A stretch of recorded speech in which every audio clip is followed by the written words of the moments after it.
It all started the night Emma moved into her new apartment. It wasn't much, just a small one-bedroom on the edge of town, but it was all she could afford. The building was old, creaky, and smelled faintly of dust and mold, yet something about it felt strangely welcoming. That was until she found the mirror. The mirror hung in the hallway, tall and antique, with a cracked silver frame and a faint shimmer that caught the light in odd ways. The landlord told her it came with the apartment and couldn't be removed. It was, in his words, part of the history of the place. Emma didn't think much of it at first. She liked old things. They had character. But on her first night there, she noticed something unusual. While brushing her hair before bed, she caught movement in the mirror, a quick flicker like someone darting past just behind her. She spun around, her heart pounding, but the hallway was completely empty. She let out a nervous laugh, chalking it up to nerves and exhaustion. Moving was stressful after all. Still, she couldn't shake the feeling that the reflection seemed slightly off. The lighting in the glass didn't quite match the room. Her reflection looked just a little too dark, as if the world inside the mirror was dimmer than the one she stood in. That night, she dreamed of the mirror. In her dream, she stood before it, but her reflection didn't move the same way she did. It smiled when she didn't. It raised its hand when hers stayed still. Then slowly it reached out, pressing its palm against the inside of the glass. When she woke up, her own handprint was smeared on the surface of the real mirror, cold to the touch.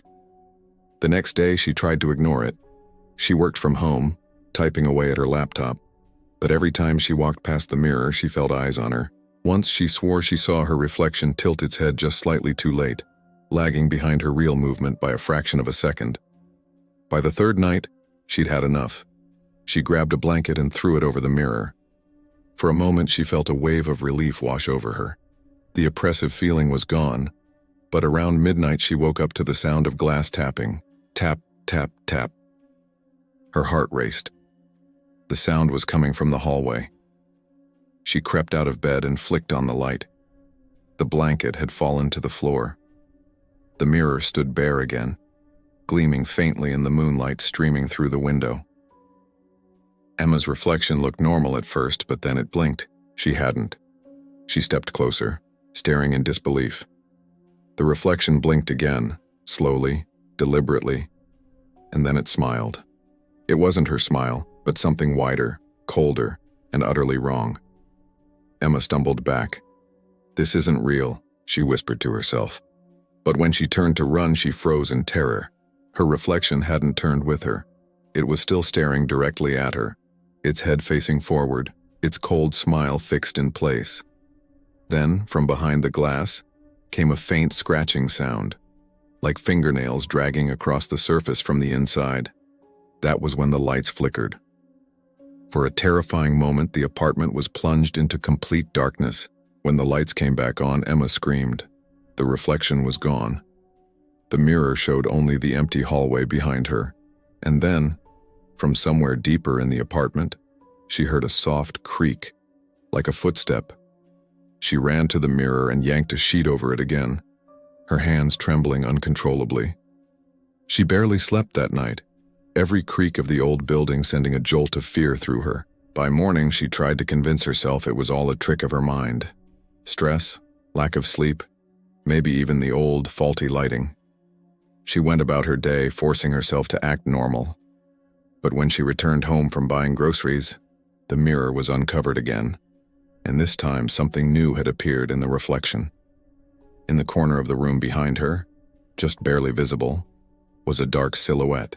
It looked human, but tall, far too tall, and its head was tilted at an unnatural, impossible angle.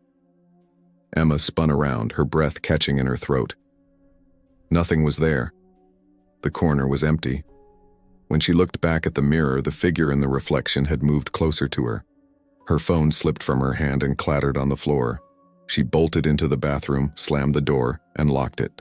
Her heart was hammering so hard she thought it might burst from her chest. After several long minutes of absolute silence, she gathered her courage and peeked out. The hallway was empty again, but the mirror, now cracked slightly at the top, seemed to shimmer faintly as if something was moving just beneath its glassy surface. That night she called her landlord. "I need you to remove that mirror," she said, her voice shaking. The landlord hesitated on the other end of the line.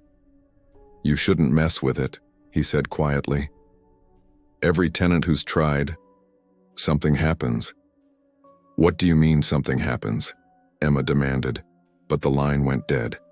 For the next few days, Emma avoided the hallway entirely. She even moved her mattress into the living room to sleep.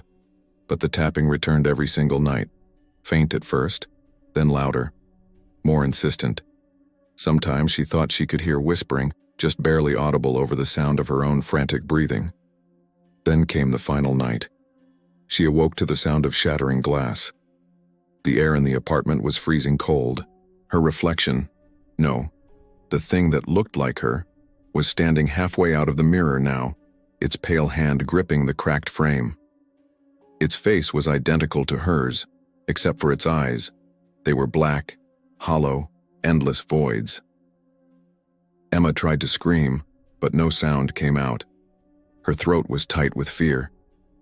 She stumbled backward as the figure stepped closer, its movements jerky and unnatural, like a puppet on strings. "Let's trade places," it whispered, its voice a warped, horrifying echo of her own. "You've had your turn out there." Before she could react, the lights flickered one last time, and everything went dark. When morning came, the neighbors found Emma's apartment door slightly ajar. The living room was cold, the windows fogged over with condensation, and shattered glass littered the hallway floor. But the mirror somehow was perfectly whole again, hanging silently on the wall, its surface smooth and undisturbed, patiently waiting for the next resident.